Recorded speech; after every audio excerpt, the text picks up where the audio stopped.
Hey guys, tonight we slip back into a world where cleanliness smells questionable. Picture the dim, pre-dawn light of ancient Rome. Not the marble postcard version, but the real gritty one, cobblestone alleys slick from last night's rain, and a sour tang in the air that makes your eyes sting. You're not a senator, not a poet, not even a baker. No, tonight, you're a soap maker, and you probably won't survive this. So before you get comfortable, take a moment to like the video and subscribe, but only if you genuinely enjoy what I do here. And as always, I'd love to know where you're watching from, and what time it is right now. Drop it in the comments below. Now dim the lights, maybe turn on a fan for that soft background hum, and let's ease into tonight's journey together. The first thing you notice as you trudge into the tanner's yard is that the smell isn't bad in a modern garbage day way. It's bad in a my soul might leave my body to escape this way. You've been told it's a blend of rotting animal hides from the tanners next door, last week's sheep fat, waiting for the boil, and the ghost of every amphora of urine that's ever been dumped here. Historians still argue whether the Romans genuinely believed soap making was a noble craft, or simply tolerated it because nobody wanted to stand too close to the people doing it. You pass under a timber lintel, slick with grease, into a space cluttered with clay jars, wicker baskets, and vats, blackened from decades of fire. The senior soap maker, a man whose tunic is so stained it might actually stand up on its own, greets you with a grunt and points to a pile of ingredients. There's no lavender-scented liquid in squeeze bottles here. Your toolkit is ash from burnt beechwood, cloudy lumps of rendered animal fat, and clay amphorae filled with what locals call fuller's water, which is a polite way to say fermented pee. The process begins in the yard, because you can't trap these odors indoors without collapsing. You scoop ashes into a great copper vat and mix it with water, stirring until the lye begins to form. The science is sound. Alkaline lye is what breaks down grease and grime, but the delivery system is rustic. The warmth of the dawn fire mingles with a rising ammonia-rich steam that feels like it could strip the paint off a chariot. You find yourself breathing through your mouth, which only partly helps because now you can taste it. Every so often, the senior soap maker dips a strip of wool into the brew, testing its readiness not by sight, but by feel. If the wool begins to feel slippery, the lye is strong enough. You're told to keep stirring, and you do, watching the mixture bubble like a witch's cauldron. In a way, this is magic. You take waste things people wrinkle their noses at and turn them into something prized enough to be sold in the bustling markets near the forum. But the glamour ends quickly when you're sent to fetch more raw fat from the pile. It's still got tufts of fleece clinging to it, and you have to shoo away a mangy cat trying to help itself. The fat is chopped and tossed into a separate pot to melt, sending up a greasy haze. You know the two mixtures will be combined later. The lye and fat emulsifying into the thick paste Romans use for laundry, personal washing, and scrubbing down bathhouse benches. You pause to rub your gritty eyes, noticing how your hands already feel slick with a thin layer of oily film. This will be your skin's constant state today, part soap, part sweat part. Let's call it mystery residue. Some claim that certain patricians import finer oils, olive from Hispania, fragrant myrtle oil from Africa, to make gentle soaps reserved for the wealthy. Others insist that's an exaggeration, a kind of ancient luxury branding. You'll never know for sure, but one thing is certain here in the tanner's yard: there is no gentle soap. There's just the hope that by the end of the day, you smell slightly less like you wrestled a dead goat. By the time the sun peeks over the rooftops, your tunic is damp, your throat is raw from the fumes, and you've only completed the first step.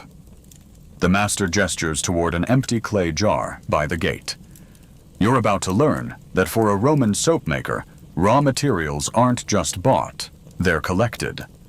And the next job on your list, it's going to involve walking the streets of Rome, asking strangers for something they're not exactly eager to part with. At least not while looking you in the eye. You sling the empty clay jar over your shoulder, its rope strap cutting into your collarbone. The master's instructions are simple. though simple in this context, feels like a cosmic prank. You are to go door to door, tavern to tavern, bathhouse to bathhouse, collecting the key ingredient for tomorrow's live, fresh human urine. Yes, you heard right. Romans call it aqua, but that's being very generous. Officially, it's Fuller's water, named for the textile workers who use it to clean and whiten wool to a blinding brightness. The ammonia works wonders on grease stains, and since soap makers also need strong alkalis, it's as good as gold to you. Or, well, as good as something that smells like it could knock a gladiator flat. You step into the street jar in hand and make your way toward the public latrines, long stone benches with keyhole-shaped openings and a drainage channel beneath. The air in here is humid with steam from a nearby bathhouse, but the smell cuts through it like a dagger. Patrons glance at you briefly before returning to their gossip. Some wave you over, grinning, clearly enjoying the awkwardness of making you wait, while they contribute to your collection. Others pretend they don't see you, which would be more effective if the sound of splashing wasn't so obvious. Historians still argue whether there was ever a fixed tax on urine collection in the early empire, or if Emperor Vespasian's famous vectigal urinae was more of a clever story than a widespread reality. What's certain is that you're not paying for this stuff, you're the one doing the hauling. Your jar begins to fill with a warm, sloshing weight. You keep the lid loosely tied to prevent spills, because a slip on these cobblestones could become the worst day of your life, but not sealed too tightly, or the ammonia might build up enough to burst the clay. It's a delicate, if disgusting, balance. Next stop, the laundry district. The Fullers have their own vats, some large enough to hold an entire sheep. You pass men stomping on bundles of cloth in knee-high tubs of diluted urine, their tunics hitched up, and their faces set in stoic grimaces. One man, clearly in on the joke, calls out, "Make sure you label it, 'Don't mix mine with the Tanners.'" You grin weakly, not entirely sure he's joking, or he's. By midday, the sun is baking the streets, and the heat transforms your jar into a portable punishment. You find yourself hugging the shady side of the alleys, the stone walls radiating coolness. The smells here are layered roasting chickpeas from a street vendor, the metallic tang of a blacksmith's forge, and always the faint ammonia drifting from your jar. You pause to sip water from a leather flask, keeping it well away from your cargo for obvious reasons. Your mind wanders to the strange paradox of Roman hygiene public baths, with marble pools, scented oils, and social rituals, and yet the stuff that keeps their togas white and their benches scrubbed comes from, well, here you are collecting it. On your way back to the workshop, you cut through the forum. It's bustling merchants, hawking wine scribes, scratching contracts onto wax tablets, a street performer swallowing fire for a cheering crowd. You try to blend in, but the jar makes people take a step back, as if they can smell its contents even from a distance. Spoiler, they can. Finally, you reach the yard, your shoulder aching from the weight. You set the jar down near a row of others, all in varying shades of cloudiness, like some twisted art installation. The master nods in approval. Apparently, you've done well. Tomorrow, the liquid will be filtered and boiled down, turning into the concentrated lye that will strip grease from anything it touches, including potentially the skin off your fingers if you're careless. Before you can rest, there's another task, chopping more wood for the fires. Soap making is a hungry business when it comes to fuel, and without steady heat, the fats won't render properly. As you heft the axe, you catch yourself wondering, how did you go from casually enjoying a hot shower in the modern world to wielding a hatchet next to a jar of pee in ancient Rome? Life comes at you fast, sometimes 2,000 years fast. Still, there's a rhythm to it. Chop, stack, breathe through your mouth. The sun dips lower and shadows stretch across the yard. Soon the vats will be lit again, and the blending of today's ash lye with yesterday's rendered fat will begin. And if you thought collecting urine was the hard part, just wait until you see what happens when those worlds collide, over a fire. The yard is quieter now, though not silent. You still hear the creak of a wooden ladle stirring a vat somewhere inside, and the occasional cluck of a chicken scratching near the fence. You step back into the workshop, greeted by the mingled scents of yesterday's rendered fat and the faint acrid tang of ash lye. The fire pit glows, low embers pulsing like the slow breath of a sleeping animal. Today's main act marrying fat and alkali into something vaguely resembling soap.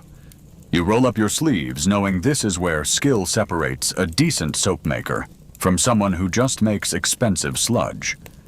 The fat's mostly leftover pork and goat tallow, though every now and then beef or even bear fat makes its way in, were rendered down in a copper pot the day before. The liquid is cooled now, congealed into a creamy mass. You scoop it into a wide bronze cauldron, setting it back over the rekindled fire. Historians still argue whether Roman soap was widely used for personal washing, or if its main role was in cleaning textiles. Some believe Romans preferred scraping oils off their skin with a strigil, instead of lathering up like we do today, meaning most soap was made for laundries. But you don't have time to weigh in. You're too busy making sure the fat melts evenly without scorching. The ash lye waits in its clay jug drawn from the steeping of yesterday's wood ash in water. Oak and beech ash give the strongest results, their potash content high enough to chew through grease. The liquid is the color of weak tea, but don't be fooled, it can dissolve hair in hours. You pour a small ladle into the cauldron, stirring slowly with a paddle, and immediately the air fills with a sharp, eye-watering vapor. If this stuff splashes on your skin, you'll remember it longer than your own birthday.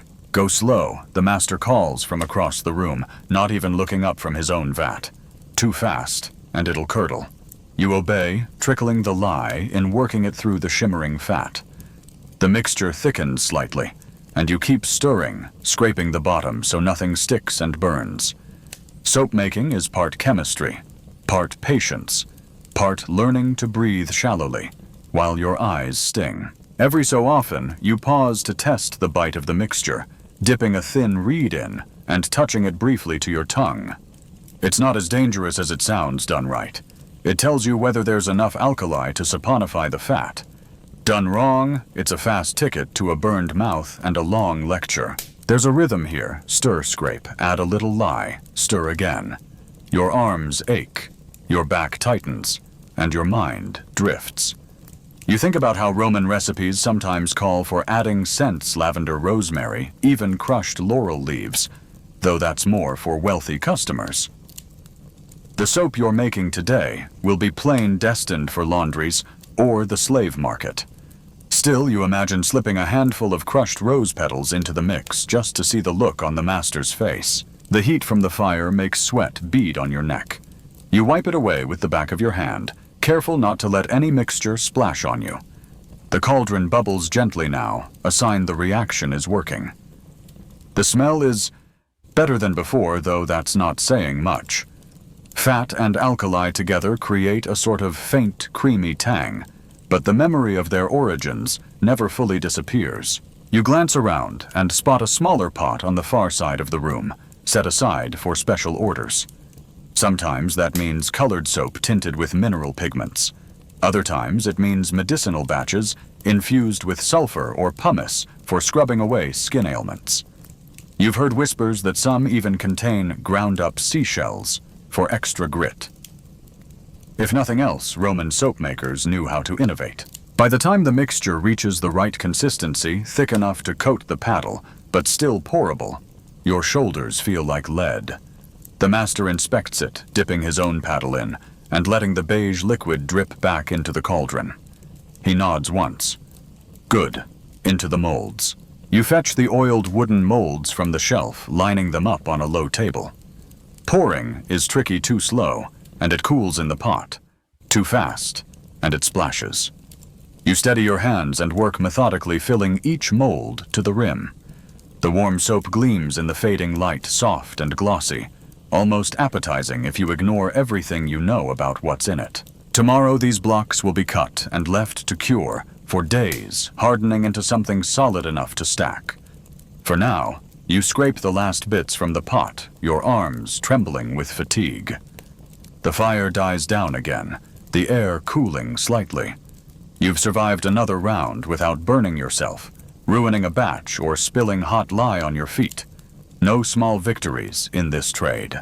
Still, as you wipe down the paddle, you can't help wondering what's harder, making the soap or convincing people to actually buy it in a city where perfumed oils are the real bathing luxury. Either way, the answer's coming soon enough. The morning after a soap-making day, you wake to the muffled clatter of the street outside, vendors shouting about olives, bakers pulling bread from their ovens, and somewhere a boy trying to sell fresh fish that smells like it came from yesterday's net.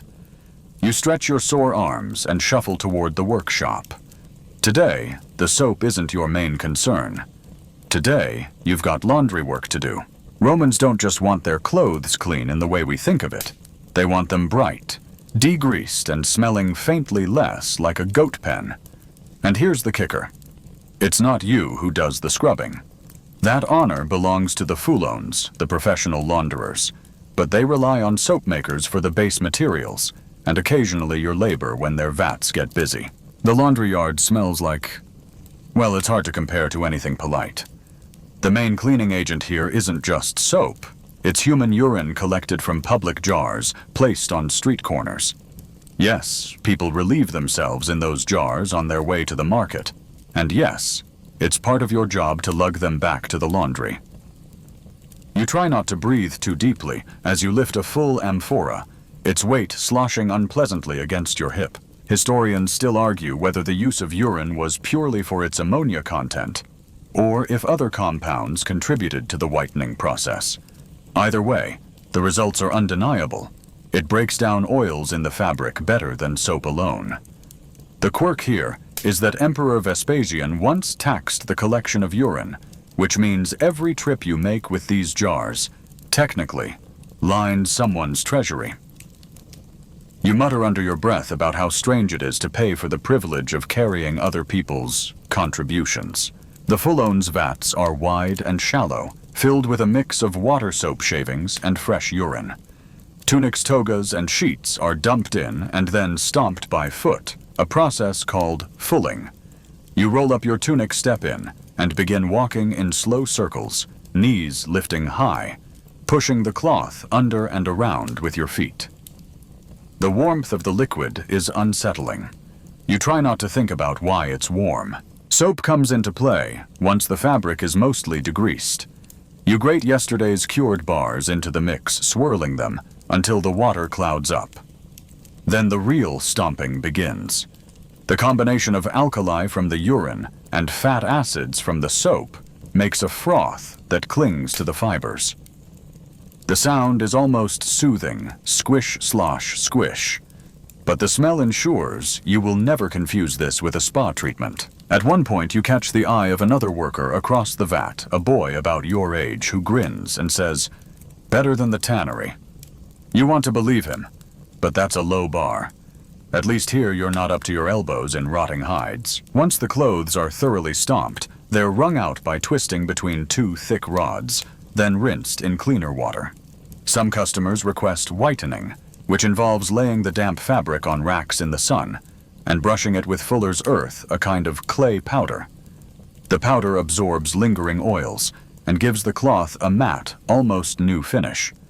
You sprinkle it on carefully, mindful of the wind that loves to fling it into your eyes. By midday, your legs ache from standing in the vat, and your hands are raw from handling wet cloth. You realize with a faint kind of horror that you still have to haul the freshly rinsed garments to the drying lines that stretch like spider webs across the yard. The sun beats down, and the scent of ammonia still clings to you like an unwelcome scarf. And yet, there's a strange satisfaction in watching a toga go from a dull, grease-stained gray to a crisp, bright white. The transformation feels almost alchemical, like you've taken something dead and given it a second life. The soap you made, grim as the process was, has worked its magic. As you hang the last tunique, you catch sight of a fine lady in a shaded litter passing by outside the laundry gate. Her robes are flawless, the folds sharp, the fabric gleaming. She doesn't glance in your direction. People like her rarely think about the hands that keep their wardrobes pristine. But you know. And in a quiet, exhausted way, that's enough. You wash your own arms and legs with the leftover suds just to take the edge off the smell. It helps a little. Mostly you smell like a soap maker's apprentice on laundry day, which is to say like someone who probably shouldn't sit too close to anyone at dinner tonight. You barely have time to rest your legs before your master calls you back to the workshop. There's a special order coming in a shipment for one of the bathhouses, the kind with marble floors and mosaics that make you wonder how anyone can get clean while standing on something so beautiful. These aren't just any customers. Bathhouse managers are picky. The soap has to lather well, rinse away, without leaving a residue, and if possible carry a pleasant scent that won't compete with the floral oils sold in the apodicterium, the changing room. Scent is where things get complicated. You don't have neat glass bottles of lavender oil from some rustic farm in Provence that's centuries away. What you do have are amphorae of olive oil already steeped with herbs petals or resins. Today's batch calls for Rose Marinus rosemary. It's supposed to invigorate the skin and mind, and maybe, just maybe, make customers forget that the public baths are essentially a giant shared stew of human sweat. You grind dried rosemary leaves with a pestle, releasing their sharp green fragrance. Mixed with warm oil, it smells almost heavenly, at least compared to yesterday's laundry vat. The scent makes you think of open hillsides, the wind carrying spice across the grass. And for a fleeting moment, you forget that your fingernails are still rimmed with pale clay from the Fullone's yard. As the oil warms over a small flame, you mix it into a fresh batch of rendered fat. The combination is hypnotic, like swirling paint, golden streaks folding into pale cream. You add the lye solution carefully, slowly, and the whole mixture begins to thicken. Soap making is part art, part patience, and part not splashing corrosive liquid on your face. You stir in wide figure eights, keeping the pace steady. Historians still argue whether the Romans consistently scented their soaps, or if most were left plain for utilitarian purposes. Some fragments of amphorae suggest that scented soap was a luxury item reserved for the wealthy or the public baths frequented by Rome's elite. If that's true, the batch you're making now is something special. When the mixture reaches the right consistency, you pour it into shallow molds. These aren't fancy, just wooden frames lined with cloth, but the scent rising from them is enough to make you close your eyes and imagine you're in one of those rare, quiet gardens where you can hear the trickle of water over stone. While the soap cools, you help pack up yesterday's cured bars for delivery. This involves wrapping them in rough linen and tying them with twine. You stack them in a wicker basket until it's so heavy your knees wobble. Then you lift it carefully onto the back of a mule that looks less than thrilled about its cargo. The walk to the bathhouse winds through Rome's noisy streets, past butchers' stalls, fruit sellers, and the occasional beggar who calls out with a grin, "Got any spare soap for me?" You smile back, but you know that giving it away would be frowned upon. Every bar is accounted for, every sesterce already calculated.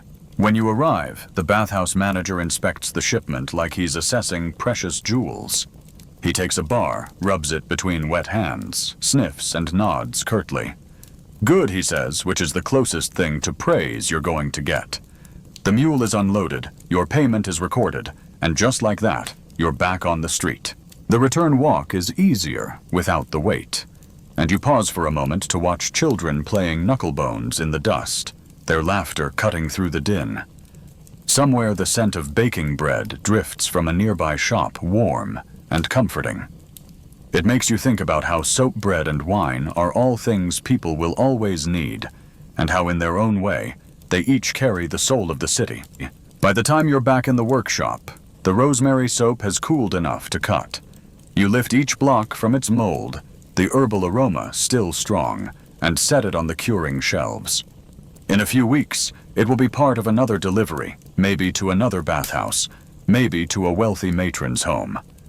But for now, it rests in the dim light, soft and green-scented, as if holding its breath.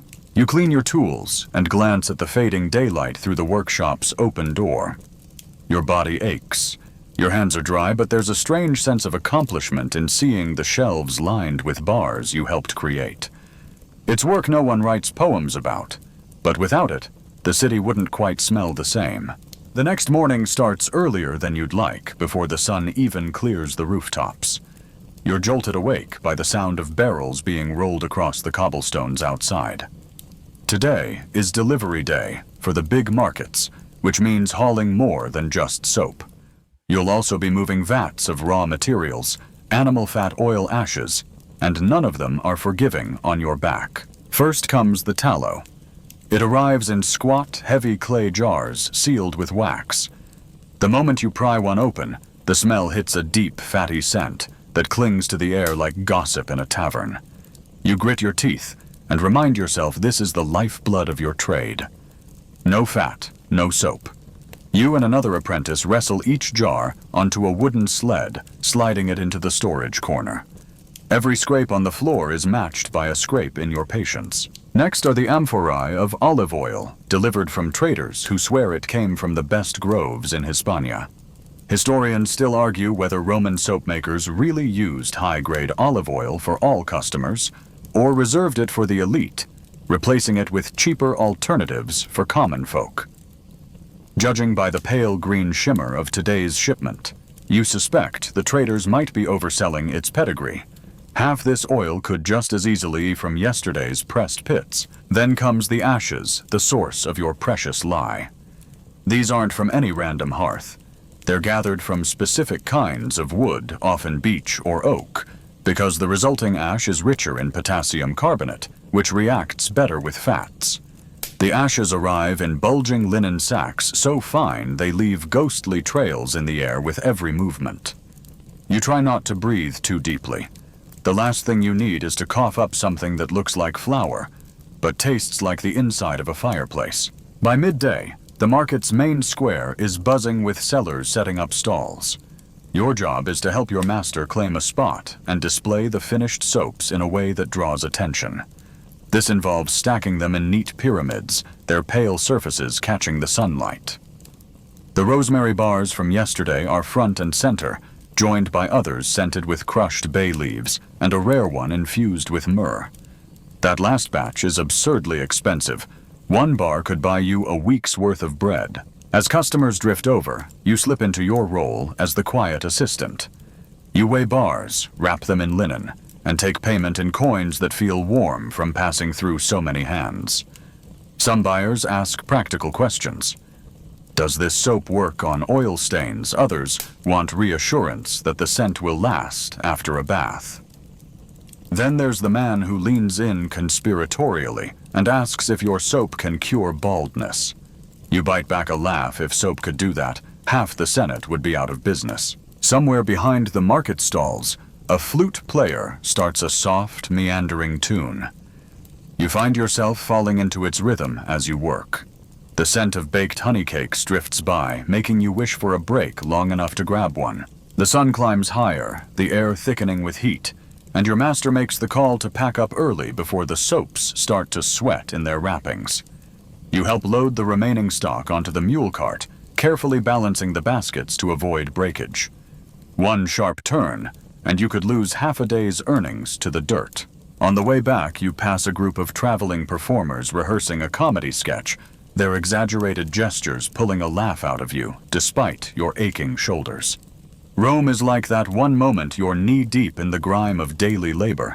The next you're distracted by something absurdly human and light.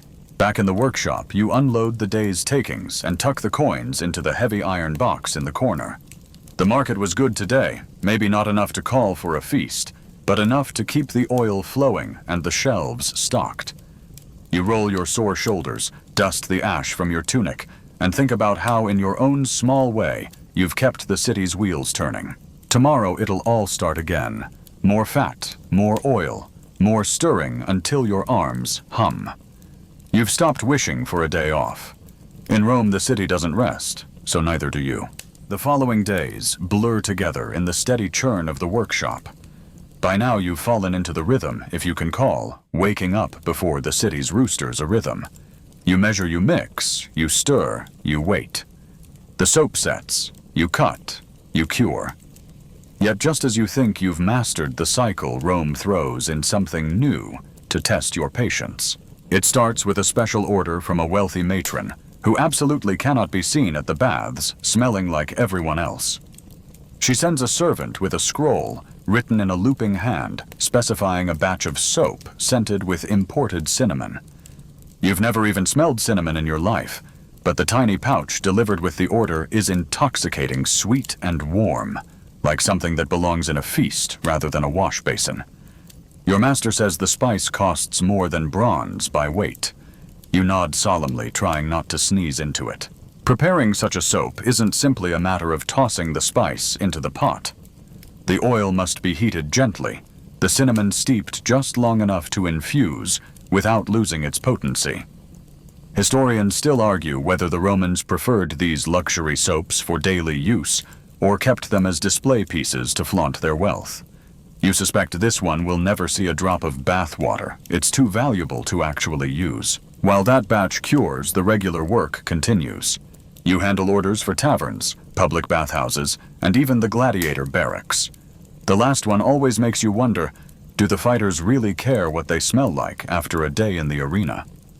Still, they're loyal customers, and the bulk orders keep the workshop solvent. One afternoon, a minor mishap turns into an all-day ordeal. A shipment of tallow arrives, rancid, the wax seal broken somewhere along the road. The smell is so foul it drives you and the other apprentices into the street, gagging. Your master mutters about dishonest suppliers and has the offending jars hauled to the outskirts, where the smell won't drive away neighbors. Even with the air cleared, the scent clings to your nostrils like a bad memory. You'll be tasting it in your bread for days. On better days, deliveries take you beyond the workshop and into the winding heart of the city. You pass towering aqueduct arches, bustling market squares, and graffiti-covered walls that double as the city's unofficial notice boards. Some of the graffiti even mentions soap sellers, often in less than flattering terms. One scrawl reads, "Clean hands, dirty prices." You make a mental note not to tell your master about that one. The public baths are your favorite stop. They're sprawling complexes with steaming rooms, cold plunge pools, and echoing halls where the slap of sandals mixes with chatter. You weave through marble corridors, past statues with suspiciously perfect hair, and deposit baskets of soap in the attendants' storage rooms. Every time you visit, you think about how strange it is people come here to get clean, yet the baths are also where the city's rumors flow fastest. You hear whispers of political scandals, dramatic divorces, and which general has just returned from the provinces. By evening, you're back in the workshop, the cinnamon soap finally ready to wrap. You cut each bar with care, your knife slicing through the smooth surface like a warm loaf of bread. The scent fills the room richer than anything else on the shelves. You tie each piece in linen, sealing it with wax stamped with your master's signet. A small flourish that tells buyers they're holding something special. When the matron's servant returns to collect the order, he doesn't smile or thank you. He simply counts the bar's hands over a purse of coins and leaves. You shake your head. No matter how much money you have in Rome, manners aren't guaranteed. That night, as you bank the coals and wash your hands, you realize your skin is rough from constant exposure to lye. Yet it carries the faint ghost of cinnamon. It's the nicest you've smelled in weeks. You lie down on your cot inhaling the fading spice and almost convince yourself that tomorrow will be easier. Almost. Morning arrives with a strange quiet in the street outside. No clatter of carts, no barked orders from shopkeepers setting up for the day. When you peek out, you see the cause. A sudden downpour has turned the paving stones slick, and most people are waiting for it to pass before venturing out. In Rome, rain doesn't just dampen togas, it messes with business. The deliveries you were supposed to make will have to wait, and the workshop feels unusually dim without the sunlight streaming in through the shutters. Your master decides it's the perfect time for deep cleaning, which in soapmaker terms is both fitting and ironic. You scrape dried lye crust from the vats, organize the shelves, and sweep up the scattered bits of cut soap that have somehow escaped the curing racks. The smell of all these scents, olive, rosemary, lemon, and the lingering cinnamon swirls in the air like a strange perfume. Historians still argue whether ancient workshops like yours doubled as neighborhood scent hubs or just nuisance factories for people living next door. Based on your neighbor's occasional grimaces, you lean toward the latter. By midday, the rain lets up, and you take the chance to head out with a delivery for the Subura district, a lively, cramped neighborhood where the streets are barely wide enough for 2 donkeys to pass. People there want soap that works, not soap that smells like luxury. You drop off a crate to a laundress who immediately tests a bar by scrubbing it against a stained tunic in her bucket. She nods, satisfied, then pays in coins so worn you can barely make out the emperor's face. On the way back, you stop at a small shrine tucked between 2 insulae apartment blocks. It's dedicated to Fortuna, the goddess of luck, and you toss in a token, a fragment of broken soap wrapped in linen. Not exactly a lavish offering, but after the week you've had, you figure it can't hurt. Back in the workshop, the final task of the day is preparing a batch for a small country villa outside the city. The owner insists on a peculiar additive finely crushed oyster shells. You grind them by hand with a mortar and pestle the gritty powder catching under your fingernails. Your master claims the shells help exfoliate the skin. You privately think it's just a way to make soap more expensive by adding something no one really needs. Still, the rich will have their fancies, and you've long stopped questioning it out loud. As the sun dips low, you realize your hands are trembling slightly from the day's work, not from exhaustion exactly, but from the constant balance between care and haste. Soap making in Rome is a dance with time, heat, and patience, and every step has its risks. Later, lying in your cot, you listen to the soft patter of rain starting up again, mixing with the faint hum of the street beyond. Your skin is dry, your back aches, and your hair smells faintly of oyster shells. You wonder if you've truly learned the craft, or if Rome is just waiting for one more slip-up to prove you never belonged here in the first place. But for now, you close your eyes, letting the mingled scents of the day fade into the darkness. And now the clatter of the city fades into a distant murmur, like waves lapping against a quiet shore. The rain outside is steady, but soft, its rhythm smoothing the sharp edges of the day. You feel the weight of the work fall away, replaced by a light, floating calm. The scents that once crowded your senses, olive oil, cinnamon, even the salt of oyster shells now drift apart, leaving only the gentle comfort of clean linen and warm air. The workshop, the streets, the markets, all seem far away, as if Rome itself has decided to dim its torches for the night. You breathe in slow and deep feeling, each inhale settle you a little further into stillness.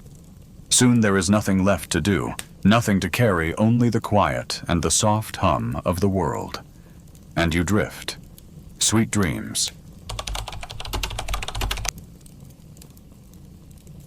Hey guys, tonight we trudge into the muddy fields and cramped cottages of medieval peasants living under the long, dark shadow of the Inquisition.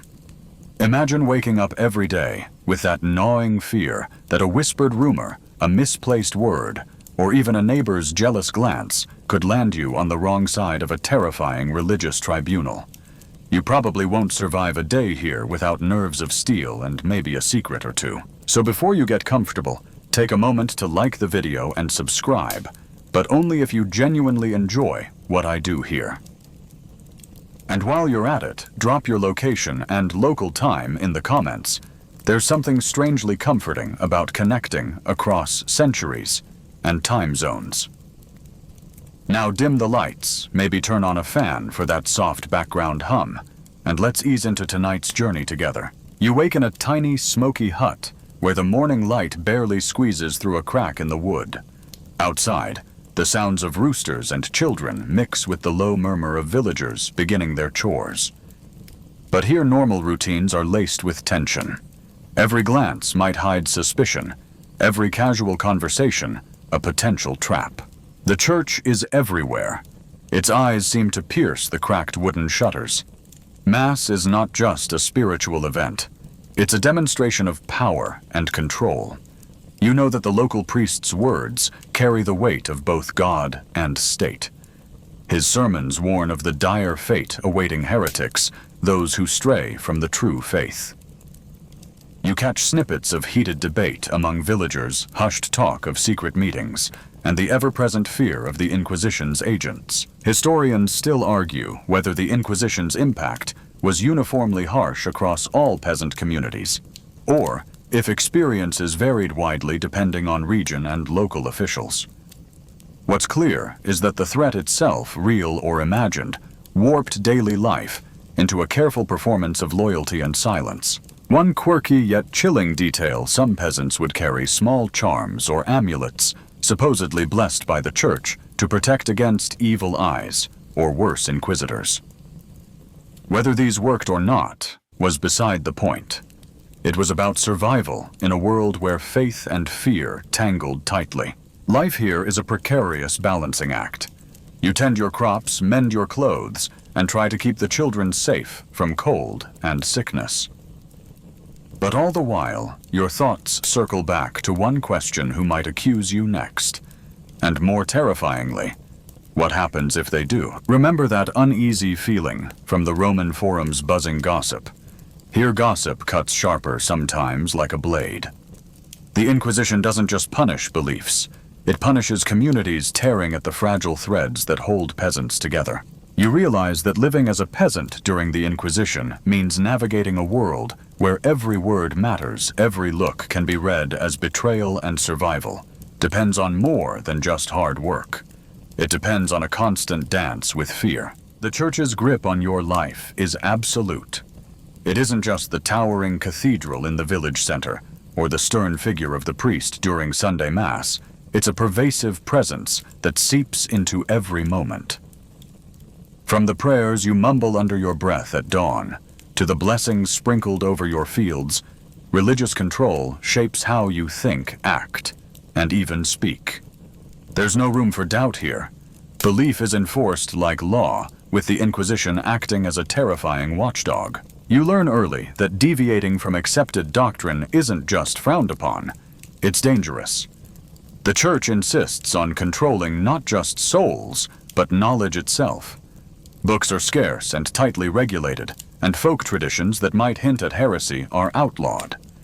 You hear stories about neighbors who whispered forbidden prayers, or practiced old healing rituals, disappearing overnight, taken by men in dark robes. Historians still argue whether the Inquisition's goal was primarily spiritual purification, or a means of consolidating political power. But to you, the lines blur because the consequences are the same. Faith isn't just personal. It's a tool wielded by those in power to control and punish. A quirky but unsettling tidbit: some inquisitors reportedly used psychological tricks like isolating suspects or playing on superstition to extract confessions. One tale tells of prisoners hearing strange noises or seeing shadowy figures, tactics that sound like something out of a horror story, but were very real for terrified peasants. Among the villagers, you notice how rituals once joyful now feel like performances. Baptisms, marriages, and funerals are all closely monitored, ensuring no hint of heretical practice slips through. The Church's calendar dictates your life's rhythm: fasting, feast days, and pilgrimages all serve as constant reminders of divine authority. You also notice how little personal choice you have in religious matters. When a child is born, it's immediately claimed by the Church through baptism, a symbolic claiming of the soul. Missing Mass isn't just disrespectful, it invites suspicion. Even your daily work is framed as service to God, and failure means spiritual and sometimes physical punishment. This all-encompassing religious control seeps into the very air you breathe, twisting communal bonds. Neighbors who might once have shared a joke or a meal now eye each other warily, aware that any slip could lead to accusations. Religion becomes less about faith and more about survival. You're caught in a world where belief is enforced with an iron fist, where the Church's shadow looms larger than any tree in the village, and where doubting that shadow can cost you everything. You trudge through the village, eyes flickering nervously over every face. The air is thick with suspicion. Neighbors watch neighbors like hawks, whispering rumors that spread like wildfire through narrow alleys and muddy lanes. In this atmosphere, Paranoia is as common as the morning mist. A glance that once meant friendship now feels like a veiled accusation. You learn quickly that anyone can be accused of heresy. It might be the widow who's rumored to talk to spirits, or the miller who skipped Mass one Sunday. Even the smallest difference, a comment taken the wrong way, or a visit from a stranger, can spark fear. The Inquisition thrives on this uncertainty, turning communities against themselves. Historians still argue whether this culture of suspicion was an intentional tool used by the Inquisition to maintain control or an unintended consequence of human nature under extreme pressure. Either way, the result is the same fractured communities where trust is a scarce commodity. One quirky if unsettling fact is the use of whisper networks. These informal rumor mills could protect or destroy reputations. Some peasants developed a talent for reading hidden meanings and subtle cues, almost like a secret language of fear and avoidance. You notice the way families close ranks, avoiding topics that might draw unwanted attention. It's not just about self-preservation. It's about protecting loved ones from the far-reaching grasp of the church's enforcers. Silence becomes a shield, and even the bravest choose their words carefully. The paranoia extends to everyday objects. Simple things like books, herbs, or even a strange-looking stone can be seen as suspicious tokens. You recall a local story about a man accused because he possessed a handful of garlic and an old wooden cross items that might have been mere superstition, but became evidence of dark dealings. In the village square, you overhear hushed conversations about a recent arrest. The accused had been known for questioning the church's teachings, a dangerous habit. You see the fear ripple through the crowd, a mix of pity and relief that it wasn't them this time. This constant fear changes how you interact with the world. You learn to walk lightly, speak softly, and keep your thoughts locked away. The Inquisition's reach isn't just physical. It seeps into the mind, shaping how you see yourself and your neighbors. In this world where suspicion is currency and loyalty is a fragile veneer, every moment is a battle to survive without losing your soul. The day you dread finally arrives. You're dragged before the grim stone walls of the Inquisition's tribunal, heart pounding like a war drum in your chest. The air is thick with incense and dread mixing with the cold sweat dripping down your back. The inquisitors sit stern-faced, robes heavy, and eyes sharper than any blade. This is no ordinary court. It's a place where your fate is decided not just by facts, but by fear and suspicion. The interrogation begins with questions that twist and turn, designed to confuse and break down your defenses. You're asked about your beliefs, your neighbors, and even your dreams. Every answer is weighed, every hesitation noted. Confession is both a weapon and a shield here. An admission can mean mercy or deeper torment. The inquisitors press for details, sometimes using the threat of torture as a dark encouragement. Historians still argue how often torture was actually used and how reliable the confessions were. Some say it was widespread, and brutal others argue that the process was more bureaucratic and psychological than physical. Either way, the looming threat casts a terrifying shadow over the accused. A quirky yet grim detail, some inquisitors reportedly used prayer wheels, or spinning wheels, as a form of psychological torture, forcing prisoners to focus on the relentless motion while being questioned. It sounds bizarre, but in a mind already frayed by fear, it could feel like madness.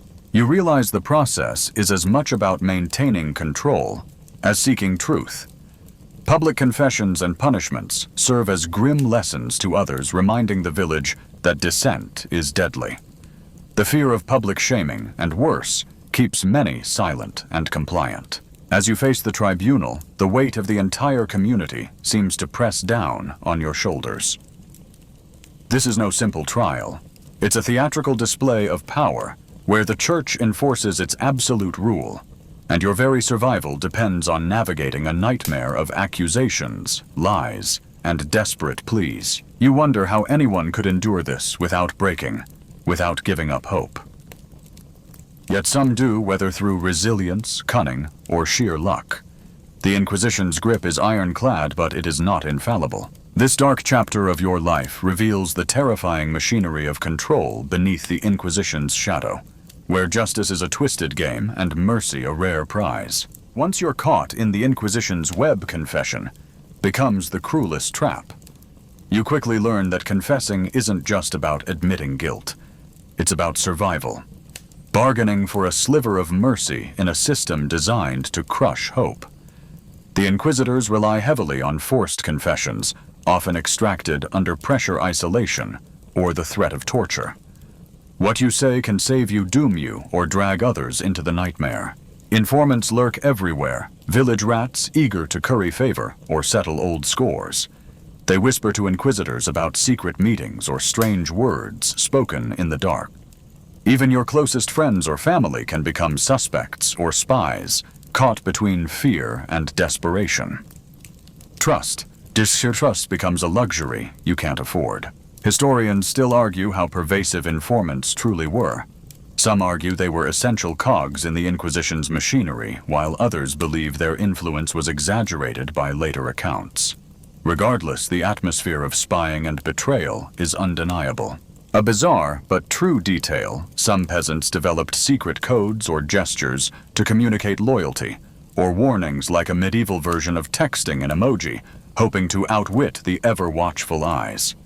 Imagine having to invent a secret handshake just to say, "I'm not a heretic." You realize that confession isn't always truthful. Many peasants confess to crimes they didn't commit, weaving stories that might please Inquisitors, or shift blame elsewhere. These false confessions fueled the Inquisition's work, creating an endless spiral of accusations and arrests. The Church's emphasis on confession also meant that people spent countless hours in confessionals, wrestling with guilt, fear, and the impossible choice of honesty versus safety. The confessional became a place of both spiritual refuge and psychological torment. Your world is now a maze of whispered accusations, forced admissions, and a relentless hunt for heresy. It's a place where silence is suspicious, truth is slippery, and every word spoken might seal your fate. Living like this, it's no wonder communities frayed, and neighbors turned against each other, all under the Inquisition's relentless gaze. In the shadow of the Inquisition, strange superstitions and folk beliefs twist and tangle with the rigid doctrines of the Church. You watch villagers clutch charms, or whisper prayers to saints long forgotten by the official clergy. These rituals, a blend of ancient pagan customs and newfound Christian faith, create a patchwork of belief that sometimes sparks suspicion. After all, the Church doesn't always approve of these old ways. You notice that some villagers perform secret rites, burning herbs, making protective marks on doors, or consulting wise women for healing. These practices offer comfort and hope, but also risk drawing the dangerous label of heresy. It's a precarious balance between tradition and survival. Historians still argue whether the Inquisition's crackdown on folk customs was a strategic effort to stamp out competition for the Church's authority, or simply a byproduct of fear and misunderstanding. Whatever the motive, many ancient customs were lost or driven underground. A quirky tidbit: some peasants believed that wearing a piece of iron or a bit of bread in your pocket could ward off evil spirits and Inquisitors alike. Others thought that certain animals like black cats or owls were omens of doom, making you rethink every creepy noise in the night. This fusion of superstition and faith shows how complex and human the peasant experience was. It wasn't just about blind fear. It was about finding ways to cope with a terrifying world that often made little sense. You recall how this blending of beliefs mirrors that crocodile dung sunscreen from ancient times. Both are survival tools born from necessity and culture. Just as people once slathered their skin in unlikely concoctions, peasants here wrapped themselves in rituals that felt protective. The line between heresy and faith was often blurred. What one person saw as a harmless charm, another saw as devilry. This ambiguity fed the Inquisition's paranoia and justified countless investigations. Living here means navigating a spiritual minefield where every ritual might save you or doom you, and every belief is a gamble with fate. Poverty presses down on you like the heavy clay soil beneath your feet, making every day a battle for survival. The economic hardship during the Inquisition only tightens the noose around peasant lives. Crop failures, heavy taxes, and the constant fear of confiscation leave you scraping for scraps. Every coin paid to the church or local lords chips away at the meager comfort you might have had. Social unrest simmers beneath the surface, barely contained by the threat of brutal punishment. You hear whispers of rebellion, faint echoes of anger against the crushing weight of both secular and religious powers. But open defiance is a luxury few can afford when the Inquisition's shadow looms large. Historians still argue how much economic factors fueled the rise of inquisitorial activity. Was the church exploiting poverty to tighten control, or was economic decline a consequence of the broader social upheavals? Either way, your daily reality is shaped by a toxic mix of hunger and fear. A quirky yet tragic fact: some peasants turned to folk magic not just for spiritual comfort, but in desperate hopes of improving their harvests or curing illnesses, practices that could land them in the Inquisition's crosshairs. Imagine praying to both saints and spirits, hoping something, anything, would save your family. Your village is a patchwork of cracked earth fields, smoke-stained cottages, and weary faces. You see the toll on your neighbors, the worn hands, the hollow eyes, and the quiet resignation. Life feels like a slow grind with little reward, punctuated only by the harsh interruptions of inquisitorial raids or sudden rumors. In this climate, the Inquisition becomes not just a religious force, but a socio-economic one, deepening inequality and crushing hope. Your survival depends on staying invisible, keeping your head down, and navigating a world where poverty and paranoia intertwine. It's a hard life made harder by the constant threat that at any moment, your fragile existence could be shattered by accusation or arrest. By now you've learned that outright rebellion against the Inquisition is almost impossible. Instead, survival demands quiet cunning and subtle resistance. You watch as peasants develop ways to evade scrutiny, holding secret gatherings in the woods, sharing forbidden knowledge through coded songs, or disguising folk rituals as innocent customs. This quiet defiance threads through village life like a whispered hope. Some communities create networks to warn each other of inquisitorial visits, using simple signals like smoke from chimneys or specific arrangements of household items. It's a dangerous game of cat and mouse, but these small acts of resistance keep spirits alive. Historians still argue whether these survival strategies amounted to true resistance or were simply desperate measures to endure. Either way, they reveal the resilience of ordinary people caught in extraordinary circumstances. A quirky detail: some peasants hid books under loose floorboards or inside hollowed-out tree trunks, risking everything to keep forbidden texts alive. Imagine clutching a banned manuscript heart, pounding, hoping it wouldn't be discovered during the next search. You also notice how oral tradition plays a crucial role. Stories passed down quietly preserve histories the church would rather erase, keeping alive a collective memory of freedom, injustice, and hope. Despite the crushing weight of the Inquisition, peasants find ways to assert their humanity, to love, to laugh, and to resist in small, powerful ways. Their stories remind you that even in the darkest times, the human spirit can flicker and shine. As night falls and the village quiets, you feel a fragile peace. The Inquisition's shadow remains, but so does the determination to survive it. One breath, one secret, one small act at a time. Now dim the lights, maybe turn on a fan for that soft background hum, and let's ease into tonight's journey together. The world you've visited was harsh, unforgiving, yet threaded with moments of courage and humanity. Remember the protective charms, the coded songs, and the quiet strength that kept hope alive. As the night deepens, let those images soften and fade, gently, reassuring you that even in darkness, resilience endures.